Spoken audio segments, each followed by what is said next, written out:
So I want you to picture a rider cutting through the darkness. It's freezing out, the air is just biting at his face. Oh, yeah, and he's navigating these incredibly treacherous high-altitude passes in the Zagros Mountains. Right, and his horse is just lathered in sweat, pushed to the absolute brink of its physical endurance. But then, ahead in the distance, a fire burns at a fortified way station. And when he gets there, he doesn't stop. No, not at all. He gallops into the courtyard, he doesn't rest, doesn't eat, doesn't even warm his hands. He just slides off this exhausted horse, swings onto a fresh, fully tacked one, grabs a sealed leather pouch, and kicks the new horse into a sprint. It's an incredible image. It really is. He is a courier on the royal road, moving faster than any human being in history ever has, carrying a message from the Mediterranean coast straight to the High King on the Iranian plateau. And what makes it so striking is the sheer logistical discipline it required. I mean, we are talking about a relay system spanning nearly 1,700 miles. Yeah, operating day and night, regardless of weather or terrain. And this is centuries before anything resembling modern technology. It completely collapsed the vastness of the ancient world into a manageable, connected web. And that image, I think, it completely shatters the default picture most of us have when we try to envision, the absolute peak of the classical ancient world. Oh, for sure. Right, like you close your eyes and you almost certainly see a group of Greek philosophers draped in white robes arguing about the nature of the soul in a sunlit agora. Or, a room full of stern Roman senators debating civic law in their togas. Exactly. Our view of perfected civilization is heavily Western-centric.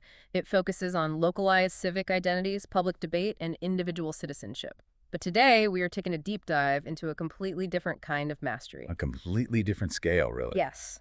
We are looking at a superpower that perfected the ancient world not through town hall debates, but by mastering the unimaginable art of governing diversity at a massive continental scale. We are talking about the Achaemenid Empire. And ancient Persians. Right. The ancient Persians, who thrived from roughly 550 to 330 BCE. And the scale we are dealing with here, it really cannot be overstated. Yeah. At its height, this empire stretched from the Balkans and Egypt in the west, all the way to the Indus Valley in the east. It's just massive. It encompassed an estimated 44% of the world's population at the time. Wait, almost half the world? Yeah. To put that into perspective, no empire before or since has held such a high percentage of the global human population under a single political system. Which is why our mission with this deep dive today is to explore how they actually pulled that off. Based on the incredible sources we have, we're looking at how this ancient superpower built the world's first true global system. And they didn't do it the way you might think. Right, they didn't just march into every town and force everyone from Egypt to India to wear Persian clothes or speak the Persian language or worship Persian gods. They did it by actively organizing chaos. Which is so relevant to you, the listener, today. I mean, we live in an era defined by information overload, complex global supply chains, and these sprawling, decentralized systems. Definitely. Modern institutions constantly struggle with how to make wildly different parts of a globalized world work together, right? Without everything collapsing into friction or tribalism or conflict. Yeah, we see that all the time now. Well, the Achaemenids faced that exact same systemic problem over 2.5 millennia ago. They integrated completely different ecological zones, distinct religions, separate economic traditions, and, multiple languages. So their story is essentially the ultimate masterclass in systems design. Exactly. It demonstrates how you take a massive, culturally diverse ecosystem and make it governable without flattening it into an enforced artificial sameness. Okay, let's unpack this then. Because to truly understand how the Persians ended up engineering the known world, we first have to look at the environment that forged them. You have to look at the map. Right. This massive global system wasn't born in a lush, easy environment. The blueprint for their incredible scale begins with their geography. Yeah, the Achaemenid homeland was situated in southwestern Iran, specifically a region called Persis, or Fars, on the Iranian plateau. And reading through the geographical data in our sources, this was a brutally demanding place to build a civilization. Brutal is the right word. The Iranian plateau is bordered by the massive Zagros Mountains to the west and the Alborz mountain range to the north. So you're boxed in. Very much so. The interior is a high, largely arid basin. You're dealing with harsh deserts, incredibly difficult and narrow mountain passes, and a highly uneven, unpredictable water supply. And the weather. The climate swings wildly from scorching summers to freezing winters. So the overarching reality for the early Persian tribes was that their landscape was dry, isolated, and highly unforgiving. Now, contrast that with the other great powers of the ancient world. Look at Egypt. Oh yeah, total opposite. Right.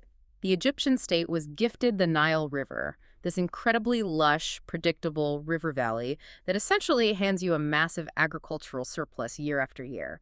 The river floods, you plant, you harvest, you build monuments. It's almost easy. For Mesopotamia, sitting comfortably right between the Tigris and the Euphrates rivers. Exactly. These are what we might call legacy monopolies. They are empires built on prime, easy-to-manage agricultural real estate. But the Persians didn't have a Nile. No, they had mountain foothills and isolated oases. Right. But, that geographical deficit actually became their greatest developmental asset. How so? Well, when you live in a harsh plateau environment, you cannot rely on dense, uniform settlement. You can't just plant 2 million people in one concentrated river valley and build a static bureaucracy to count the grain. Because the environment just won't support it. Exactly. The environment forces you to adapt.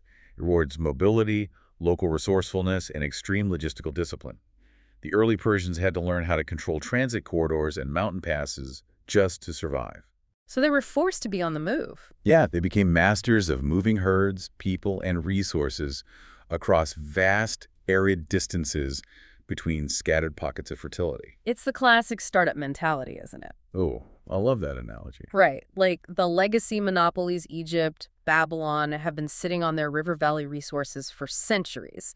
They are comfortable, static, and highly centralized in one spot. Early Persia is the scrappy startup born in a heavily resource-constrained garage. Yeah, they don't have unlimited water, so they have to be incredibly lean, highly mobile, and brutally efficient. They are training at high altitude, literally and figuratively. So when this startup finally decides to expand and compete with the legacy empires, they have a massive competitive advantage in logistics and movement. They absolutely do. But this is where I really struggle with the narrative, and I want to push back on the viability of this model based on what we usually see in history. Okay, please do.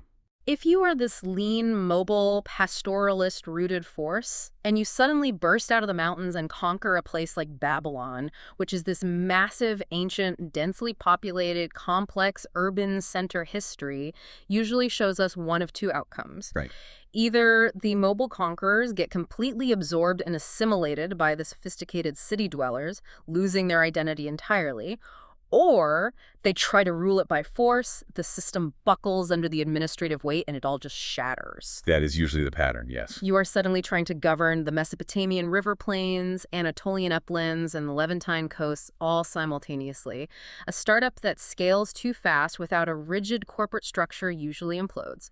So how did they hold this massive expansion together without the center instantly collapsing? That exact skepticism is totally warranted, and it is the central problem of ancient geopolitics. But the Achaemenid solution, the innovation that prevented that implosion, was the concept of layered authority. Layered authority. Right. They formalized what we call the satrapy system. They divided this vast, expanding map into distinct provinces called satrapies. And each one is governed by a satrap. Yes, a regional executive known as a satrap. But the sheer brilliance of the system was the calibration of power. It wasn't just delegating authority. It was a highly intentional balance of supreme centralization paired with aggressive local autonomy. Meaning they didn't just conquer a place and hand out a Persian rulebook. They didn't tell the Babylonians to, stop being Babylonian. Far from it. The Persian king, the great king, sat at the absolute center. He maintained a monopoly on the military, he controlled the macro-level tribute systems, and he deployed direct royal inspectors. Oh, right. The sources mention them. They were famously referred to as the eyes and ears of the king. Exactly. These inspectors would travel the empire unannounced to audit the satraps and ensure loyalty. Wow, like ancient internal affairs. Pretty much. So the threat of centralized force was always present. But beneath that overarching umbrella, the local elites, the local legal customs, and the deeply rooted civic institutions were left completely intact. So they just let them run their own lives. They did.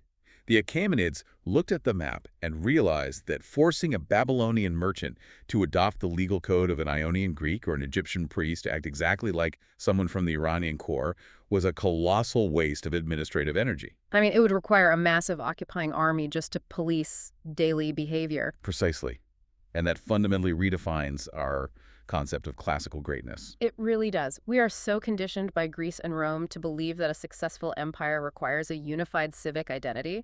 Like the Romans obsessed over the concept of the citizen. Earning Roman citizenship was the ultimate tool of integration. But the Achaemenid Empire functioned perfectly without any concept of universal citizenship. That is so hard for modern people to wrap their heads around. It is.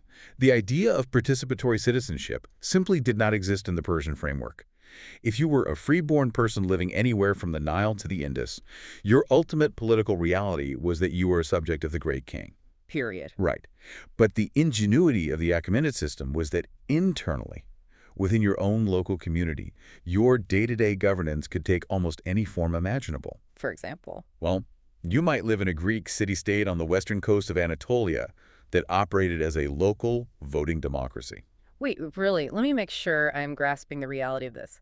A local democracy could exist inside an absolute monarchy. Yes. The great king did not care if you held public assemblies to vote on local tax disputes or road repairs, so long as the province acknowledged his supreme authority, paid the annual tribute on time, provided soldiers when called upon, and did not revolt. That is wild. They optimized their entire imperial structure for managing diversity, rather than trying to engineer civic uniformity. But that presents a fascinating mechanical puzzle to me. If they aren't using a shared civic identity to hold millions of people together, like if there is no pledge of allegiance to a single Persian cultural ideal, they needed some kind of physical and administrative glue. Something to keep the empire from just drifting apart organically. Exactly. Because the provinces were so distinct, they would naturally separate without an immense centripetal force. To go back to an engineering idea, the suspension bridge needs incredibly strong cables. And the cables of this empire were its infrastructure, its language, and its daily administrative bureaucracy. Not just the army. No, I mean, we often default to picturing empires as purely military machines, legions marching, cavalry charging. And yes, the Persians possessed a massive multi-ethnic military force. Right. But their true superpower, the mechanism that allowed the empire to function smoothly day to day across thousands of miles, was their obsession with collapsing distance. Which brings us back to the image of the writer we started with, the Royal Road. The Royal Road is the crowning achievement of this logistical mindset. What's fascinating here is that it was a state-maintained highway stretching from Susa, which was an administrative capital in the Iranian core, all the way to Sardis in western Anatolia. Which is modern-day Turkey. Right. We are talking about a highly engineered route. But the road itself was only half the innovation. Right, because a road is just dirt or stone without a system running on it. Exactly. The true leap forward was the relay courier system built on top of it, known as the Piradazish. They constructed way stations spaced out at regular intervals, roughly a day's ride apart. And these stations were permanently garrisoned, right? Yes, fully stocked with grain, provisions, and most importantly, fresh, elite horses. It is the ancient world's equivalent of a fiber optic network. The entire purpose of the road isn't just moving armies, it is optimizing the speed of data. Data is everything. The speed of information dictates the survivability of a sprawling system. Give me a scenario. Okay, say a satrap in Anatolia begins conspiring to rebel, or a hostile Greek fleet lands on the coast. The great king in Susa needs that intelligence before the local threat morphs into a systemic crisis. And they could actually get that news in time. They could. Greek historians, who are often highly critical of Persia, marveled at this system.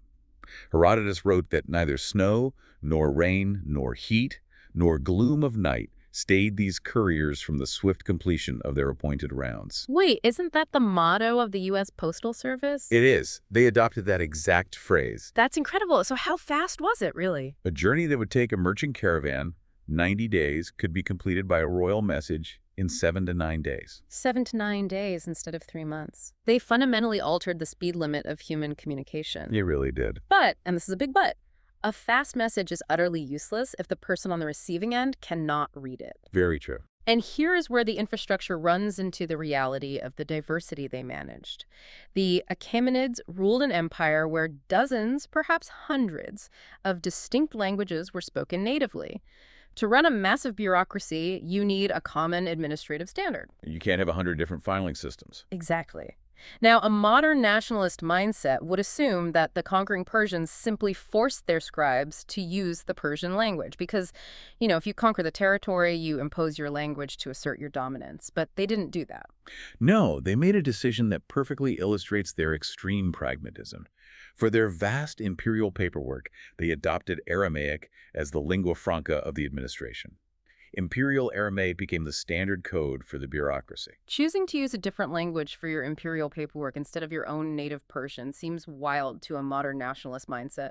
Why do this? Why sideline your own native tongue in your own empire's paperwork? It seems like a massive concession. Well, you have to consider the mechanical reality of ancient writing. The older legacy empires of the Middle East used various forms of cuneiform: Akkadian, Elamite, Sumerian. The clay tablets. Right. Cuneiform is a highly complex system of hundreds of logograms and syllabic signs pressed into wet clay tablets. It requires years of intense, specialized training just to achieve basic literacy. That sounds like a bottleneck for a fast-moving startup empire. A huge one. Furthermore, heavy clay tablets are terrible for rapid transport on horseback. Imagine trying to gallop with a saddlebag full of bricks. Yeah, that's not going to work on the royal road. Aramaic, on the other hand, utilized a simple 22-letter alphabet, and it was written with ink on parchment or papyrus. So it is incredibly lightweight, and the barrier to entry for learning it is drastically lower. Exactly. Aramaic was already widely spoken by merchants and administrators across the Levant and Mesopotamia. By adopting Aramaic, the Persian kings weren't bruising their cultural ego, they were dramatically reducing systemic friction. So an administrator in a remote Egyptian garrison could draft a supply requisition in Aramaic on a piece of papyrus, hand it to a courier, and a scribe 2,000 miles away in Susa could read it instantly. They chose the absolute best tool for the job. They took existing regional technologies like the Aramaic alphabet and the concept of paved roads and scaled them into an empire-wide operating system. I want to zoom in from the macro level of roads and languages to see what this actually looked like for the people caught inside the machine. Because miraculously, we have actual, tangible proof of this bureaucracy at work. Yes, we do. The sources highlight a discovery known as the Persepolis fortification tablets, and the sheer banality of what they contain is mind-blowing. The Persepolis fortification tablets are one of the most vital archaeological windows we have into antiquity. In the 1930s, archaeologists excavating the ruins of Persepolis found an archive containing tens of thousands of clay tablets. And what language were these in? Most of these were written in Elamite, which was retained for highly localized internal accounting in the Fars region. But when scholars finally translated them, they didn't find epic poetry or religious hymns or royal decrees. They found receipts. Millions of receipts. The backbone of the grandest empire on Earth is essentially a colossal spreadsheet. A remarkably granular spreadsheet. These tablets are an administrative archive detailing the exact distribution of state rations. They track the movement of grain, flour, wine, beer, fruit, and livestock. It's just middle management at a continental scale. It really is. They document payouts to state workers, artisans, religious officials, and laborers traveling along the state routes. We're talking about records that specify, down to the exact quart of grain, what a team of Cappadocian stonemasons or a group of Egyptian woodworkers received for a month's labor. It paints a picture of an empire that wasn't just blindly pillaging its territory for wealth. They were actively managing a colossal, interconnected labor economy through pure systemic organization. And looking at the specific data within these receipts, they shatter a major modern assumption we have about the ancient world, specifically regarding gender dynamics. This is a huge point. When we imagine the ancient Middle East or classical Greece, we picture women as entirely confined to the domestic sphere, completely invisible in public economics. But the Persepolis archives reveal something radically different. The tablets show that in the Achaemenid world, royal and elite women were major independent economic actors. They were not merely decorative ornaments confined to a palace harem. What were they doing then? The archives document women controlling massive, sprawling agricultural estates. They commanded enormous labor forces and engaged in vast resource management. The sources specifically name figures like Artie Stone, who was a daughter of Cyrus the Great and a wife of Darius. Yes. And the tablets don't describe her planning royal banquets. They show her personally authorizing the distribution of hundreds of liters of wine and immense quantities of grain to her personal workforce. Right. She's running a massive operation. And there is another woman mentioned in the records, Erdabama, who wasn't even royalty. Yet she controlled a workforce of over 400 laborers across multiple different estates. She even had her own administrative seal. And having a personal administrative seal is the ancient equivalent of having your own corporate treasury department. It proves she was a highly active executive within the state economy. That is just incredible. Now, we must be careful not to project modern feminism backward, right? This was still a deeply patriarchal, hierarchical society where the great king held ultimate authority. But the administrative reality proves that within that hierarchy, elite women wielded substantial, tangible power. And even at the lower levels, right? Yeah, even at the lower levels, the tablets show female laborers, known as pashab, who sometimes received higher rations than their male counterparts if they were managing specific work teams or possessed specialized skills. It reveals an incredibly pragmatic society that valued economic output and organizational efficiency over rigid ideological gender segregation. Okay, so we have built the physical body of the empire. We have the royal road acting as the nervous system, the Aramaic bureaucracy as the brain, and the ration system keeping the muscles fed. That's a great way to look at it. But infrastructure alone is just machinery. You cannot hold millions of people together for centuries entirely through administrative competence and the threat of the army. You need a narrative. You always need a story. Exactly. You need a story that justifies why this specific family, the Achaemenids, has the right to orchestrate the world, which brings us to the public relations of the empire. How do you legitimize a global superpower? To understand their approach to legitimacy, you really have to look at what preceded them. The previous dominant power in the Middle East was the Neo-Assyrian Empire. And they were not friendly. No, they were not. The Assyrians utilized a system of governance deeply rooted in the psychology of terror. Their state ideology and their monumental art depicted brutal subjugation. Like deliberately terrifying. Exactly. If you visit an Assyrian palace, the walls are carved with scenes of enemy cities being burned, kings being flayed alive, and populations being impaled. Their public message was blunt: submit, or we will erase your civilization from the face of the earth. It is rule by absolute trauma. It is. But the Achaemenids, beginning with their founder, Cyrus the Great, realized that trauma is an expensive and unstable way to rule. If your subjects hate and fear you, they will revolt the absolute second your military is distracted elsewhere. That makes perfect sense. So the Achaemenids engineered a completely different ideological framework. They practiced what scholars call managed plurality. They built a narrative of conciliation, restoration, and divine partnership. The turning point for this new narrative was Cyrus's conquest of Babylon in 539 BCE, because Babylon was the crown jewel of Mesopotamia. Oh, absolutely. Taking Babylon was a massive deal. But when Cyrus took the city, he didn't burn the temples or impale the local king. Instead, he engaged in one of the most brilliant pieces of political theater in history. The sources point to an artifact known as the Cyrus cylinder. Right, this barrel-shaped clay cylinder covered in Akkadian cuneiform. And reading the translation from the sources, the best modern analogy is that the Cyrus cylinder is a highly curated, masterful corporate press release issued the day after a hostile takeover. That is an incredibly accurate way to view it. The text of the cylinder is purely designed to manage the optics of the conquest. Because Cyrus takes over through military force, but the cylinder doesn't say, I, Cyrus, crushed your armies and now I own your city. It frames the invasion as a divine rescue mission. Spin at its finest. Totally. It explicitly attacks the previous Babylonian king, Nabonidus. It claims that Nabonidus had gone mad, that he had offended the supreme Babylonian god Marduk by neglecting his temples and forcing the citizens into harsh labor. So Cyrus isn't an invader. No. The cylinder depicts Cyrus as the legitimate liberator, specifically chosen by Marduk himself, to march into Babylon without a fight, restore the temples, and bring peace. He isn't a foreign conqueror. He is the divinely ordained successor to their own local traditions. It was a masterclass in local pandering. Cyrus recognized that political reality is shaped by religious legitimacy. By framing himself as Marduk's chosen instrument, he instantly neutralized the Babylonian priesthood, who were the main power brokers in the city. And he didn't stop with just rhetoric, did he? No, he backed it up with policy. He allowed deported peoples, most famously the Judeans who had been held in exile by the Babylonians, to return to Jerusalem and supported the rebuilding of their temple. Wow. He patronized the local deities of the nations he absorbed. He gave the conquered populations a tangible reason to prefer Persian rule over their previous masters. It is brilliant. But let's look at the evolution of this ideology. Because Cyrus was the charismatic founder who relied on local piecemeal PR.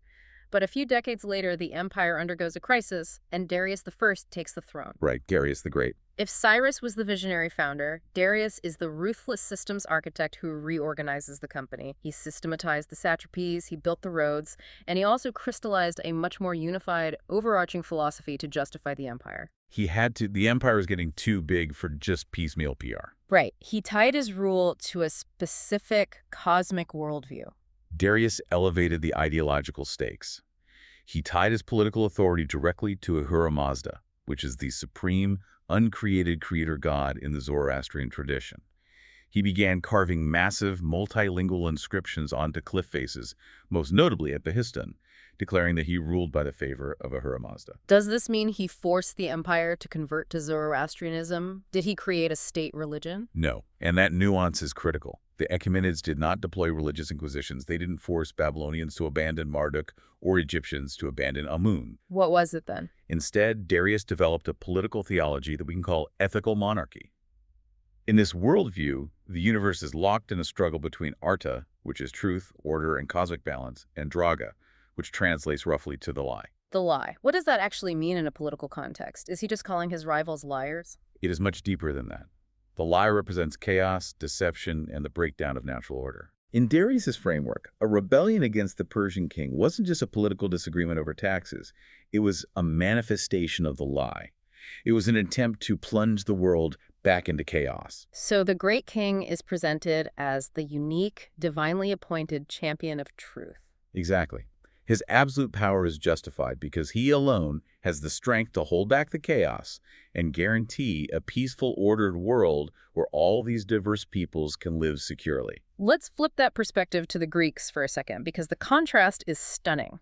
The Greeks optimized their society for argument. Their ideal was public metaphysics citizens standing in an assembly debating ethics, law, and justice. Very loud, very messy. Right.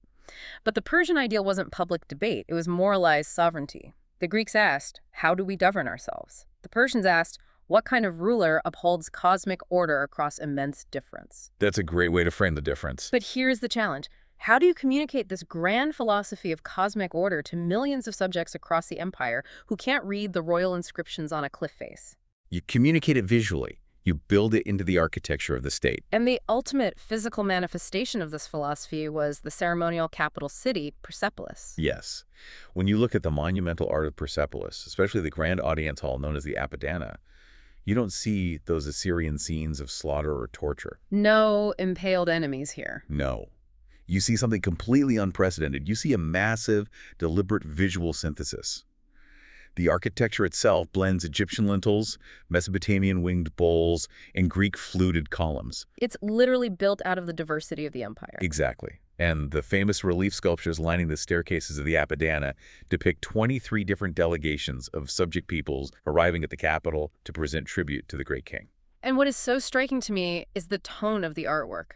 They are arriving in absolute peace. Right. They aren't chained up. They are dressed in their distinct national clothing. You can identify the Bactrians by their camels, the Scythians by their pointed hats, the Indians by their bare chests and exotic spices. They are holding hands with Persian and Median guards who are guiding them forward. It isn't a depiction of a prison line or a humiliated, conquered mass. It's a beautifully choreographed, highly idealized world order. The message is incredibly clear. Look at all these vastly different peoples. Without the great king, they would be fighting each other in chaos. But under our system, they are united, prosperous, and contributing their unique wealth to a harmonious whole. It is the ultimate flex of imperial confidence. They made diversity look majestic. They really did. But, we have to talk about the limits. Because you have centralized power, decentralized administration, logistical dominance, and a brilliant narrative of managed plurality. Internally, this system was an incredibly elegant machine. But the world is not a static map. Exactly. The ultimate test of any system is what happens when it encounters an external force it cannot simply absorb. Which brings us to the collision of civilizations. Right. As the Achaemenid machine expanded outward, it inevitably ran into borders, geographies, and cultures that resisted integration. The historical frameworks in the sources suggest the empire utilized three strategic actions: absorb, stabilize, or contest. If they couldn't absorb you through conquest or stabilize you through diplomacy, they had to contest you militarily. And the most famous of these contests, the one that absolutely dominates Western history books, is their clash with the Greeks. The Greco-Persian Wars, Marathon, Thermopylae, Salamis. This is where everyone pictures 300 Spartans holding the pass. Yeah, and this is a critical juncture where we have to actively separate historical reality from Hollywood mythology. Please do. Because the popular narrative, which is heavily influenced by later European literature and pop culture, frames the Greco-Persian Wars as a simplistic moral epic. You know, the heroic, freedom-loving West standing against the evil, enslaved hordes of the despotic East. But politically and strategically, the reality was entirely different, wasn't it?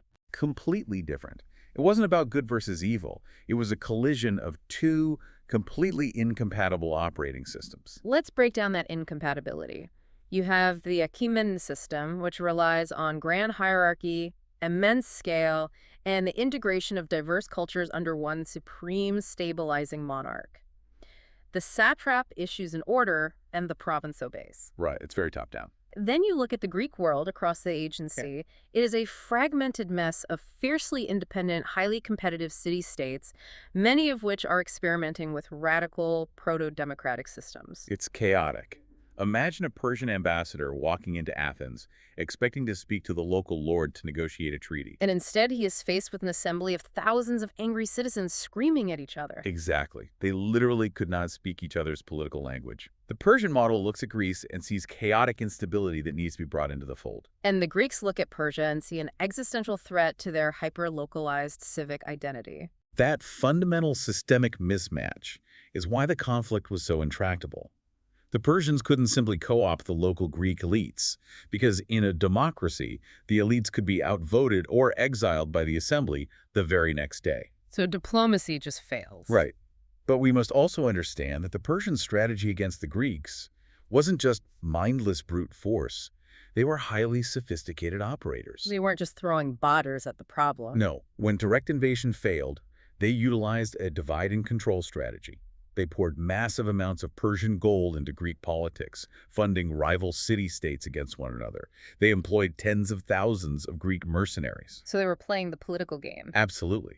They successfully absorbed the Greek cities in Asia Minor. They didn't need the mainland Greeks to love them. They just needed to keep them divided and neutralized. But the shadow over all of this is the problem of historical memory. We have a massive blind spot because almost everything we know about this conflict and the Persian leaders who fought it was written by their bitterest enemies. History is written by the victors, as they say. But in this case, the legacy of an entire superpower was written by the people who managed to hold off their border incursions. And here's where it gets really interesting. No figure suffers from this distorted lens more than King Xerxes I. Oh, Xerxes is the ultimate victim of hostile historical framing. In the Greek literature, which subsequently infected the Western imagination for centuries, Xerxes is portrayed as a comic book villain. Literally. He is depicted as an unhinged, arrogant, emotionally unstable Oriental despot. There are famous stories of him ordering the ocean to be whipped with chains after a storm destroyed his pontoon bridge over the Hellespont. He is literally portrayed as an 8-foot-tall, gold-covered tyrant in modern movies. It is pure caricature. It is entirely Greek propaganda, designed to highlight their own virtue by contrasting it with his supposed madness. If we look at the actual Persian evidence, the internal administrative records and building projects, a completely different Xerxes emerges. What was the real Xerxes like? He inherited the empire at its absolute territorial and economic peak. He was a highly capable, prolific administrator. He successfully suppressed massive revolts in Babylon and Egypt early in his reign. He built a lot too, right? Yes, he commissioned some of the most impressive monumental architecture at Persepolis, including the massive Gate of All Nations. His invasion of mainland Greece in 480 BCE ultimately failed, and that specific military defeat defined his legacy in the West. But within the context of his massive empire, that failure was a border setback, not a mortal blow. Exactly. He was a complex, rational operator running a colossal machine, not a cartoon villain. And it wasn't just the Greeks causing headaches. We fixate on the Western frontier because of the Greek historians, but the Persian machine was under immense pressure on multiple other fronts, dealing with totally different kinds of resistance. Look at Egypt in the south. Egypt was a persistent, agonizing problem for the Achaemenids. Why was Egypt so difficult? Well, it was initially conquered by Cambyses II, the son of Cyrus. But unlike Babylon, Egypt never fully accepted its place as a mere satrapy. It possessed massive agricultural wealth, deep historical prestige, and an incredibly strong, unified cultural identity centered around the pharaoh. So they never bought into the Persian PR. No, never. Consequently, it was a constant simmering source of rebellion. The cycle was brutal. The Persians would conquer it, integrate it, extract its wealth, and then a few decades later the Egyptians would violently revolt, often funded by Greek allies. And then the Persians have to march back. Right, they would have to mobilize a massive, expensive army to march across the Sinai Desert and violently reconquer it. It perfectly illustrates the immense gravitational cost of trying to hold on to highly developed, culturally stubborn regions. And speaking of distorted legacies, Cambyses gets the exact same treatment as Xerxes in the sources. He really does. The surviving Greek histories, like Herodotus, depict Cambyses as a madman who mocked Egyptian religion and stabbed the sacred Apis bull. But modern scholars look at those accounts very skeptically. Because a lot of that narrative was likely encouraged by his successor, Darius I. Right. Darius took the throne after Cambyses died under mysterious circumstances. So Darius needed to legitimize his own potentially usurped rule by ensuring his predecessor was remembered as a flawed, sacrilegious failure. It shows how dangerous succession politics and hostile court memory can be. Absolutely. And while the Greeks and Egyptians represented the challenge of settled, complex societies resisting integration, the Achaemenids faced an entirely different, perhaps even more frustrating problem on their northern frontier. The Scythian nomads. What steppe nomads? Why was the Persian machine, which could crush walled cities and manage millions of people, so helpless against pastoralists on the steppe? Because the entire Persian operating system was built to engage with structure. It was built on territorial control, besieging cities, and capturing agricultural centers. Right, there's a playbook for that. Exactly. Yeah. If you want to conquer a settled people, you march your army to their capital, defeat their king, seize the grain silos, and tell the local elites to redirect their taxes to Susa. But the Scythians were highly mobile, decentralized, horse-riding pastoralists. They had no cities to besiege. They had no single central king to capture. They didn't rely on fixed farms. So there is no central nervous system to attack. None. When Darius the Great launched a massive campaign across the Black Sea to conquer the Scythians, it was a logistical nightmare. What happened? The massive Persian army marched onto the open steppe, and the Scythians simply refused to fight a pitched battle. They packed up their camps, drove their herds deeper into the wilderness, scorched the earth behind them, and filled in the water wells. They just kept retreating. Yes, they led the greatest army on earth on a miserable, starving wild goose chase for weeks. The heavy, structured Persian Empire tried to punch a fluid, evasive opponent and swung at empty air. So Darius just gives up. He had to. He was forced to retreat, having achieved absolutely nothing, while suffering heavy losses to attrition and guerrilla raids. It exposed the absolute limits of their military doctrine. Consider the immense crushing pressure this system is under by the mid-4th century BCE. You have the Greeks fiercely resisting assimilation in the West. You have the Egyptians constantly bleeding your resources in the South. You have untamable nomads raiding the North. It's a three-front headache. And internally, you have the sheer exhausting administrative weight of trying to keep the royal road running, the rations distributed, and ambitious satraps in line across millions of square miles. It is a testament to the brilliance of the system that it survived for over 2 centuries. It really is an incredible run. But it leads us to the final, inevitable question. How does a machine this robust, this perfectly engineered, finally break? When we analyze the fall of the Achaemenid Empire, we must be explicitly clear about one historical reality. The empire did not fall because its culture became decadent or inferior. It wasn't just weak. No, it did not fall because its military was inherently weak or cowardly. It fell due to a catastrophic, compounding system failure under immense external pressure. The sources offer a very compelling conceptual framework for this. They compare the Achaemenid Empire to a highly disciplined elite athlete attempting to scale a massive, dangerous mountain. I think that's a perfect analogy. The athlete is masterful at organizing the chaos around them, plotting the route, and conserving energy.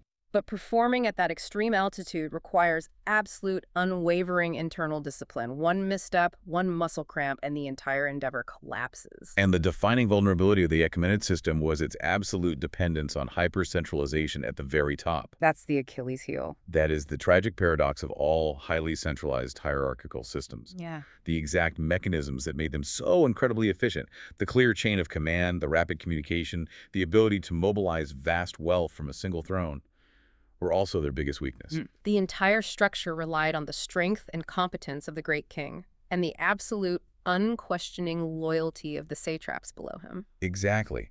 If the center loses its grip, the massive structure suddenly becomes incredibly brittle. The analogy I keep returning to is the suspension bridge. Oh, that's a good one too. Right. The Achaemenid Empire is a marvel of political physics. It spans an immense, unnatural distance. It is designed to sway and withstand massive external winds, the Greek wars, the Egyptian revolts, the Scythian raids. It handled those winds for generations. Because the structure was sound. But the integrity of a suspension bridge relies entirely on two things: the tension in the main suspension cables, which represent the trust and loyalty of the satraps, and the deep foundation of the central pillar, which is the great king. Right. If the external winds reach a hurricane force, and at that exact moment the central pillar cracks and a main cable snaps, the bridge doesn't just sag. The physics of the system fail instantly, and the whole thing rips apart and falls into the river. That is precisely the mechanical failure that occurred. And the external hurricane that finally brought the bridge down was Alexander the Great. Alexander. Yes. When Alexander launched his Macedonian invasion in 334 BCE, he was undeniably a brilliant tactical commander. The battles of Granicus, Issus, and Gaugamela were stunning military victories for his highly disciplined phalanxes. But Alexander didn't just defeat Persia by rolling out better military hardware, did he? He succeeded because he struck a system that was already fracturing under its own weight. The empire was overextended. They had suffered through decades of internal satrap rebellions, brutal dynastic succession struggles, and the sheer administrative fatigue of managing a continent. The pillar was already heavily cracked when Alexander hit it. He was. And the true collapse point, the moment the bridge truly fell into the river, wasn't actually on the battlefield. It wasn't Gaugamela. No, it was the ultimate betrayal at the highest echelon of the empire. After the catastrophic defeat at Gaugamela, the reigning Persian king, Darius III, was forced to retreat eastward. He was trying to buy time, right? Yes, he was attempting to buy time to regroup and raise a fresh army from the eastern satrapies.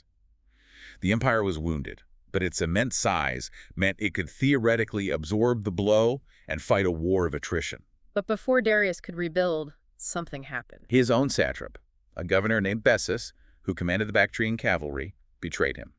Bessus arrested his own king, held him hostage, and ultimately assassinated him, attempting to claim the imperial throne for himself. That is the moment the main cable snaps. That is the fatal system failure. Exactly. The empire wasn't just conquered by a foreign invader. It was hollowed out by elite betrayal. Once the great king is murdered by his own governor, the entire ideological foundation of the empire, the ethical monarchy, the defense against the lie, evaporates. The central chain of command ceases to exist. The provinces immediately begin to drift, loyalty fractures, and the vast Achaemenid system loses its coherence. With the leadership shattered and the internal trust broken, Alexander was able to deliver the final, symbolic death blow. He marched his army into Persepolis, the ceremonial heart of the empire, the very place that visually represented their choreographed, peaceful world order. And what did he do? After looting its immense treasury, he burned the great palaces to the ground. The royal system was dismantled.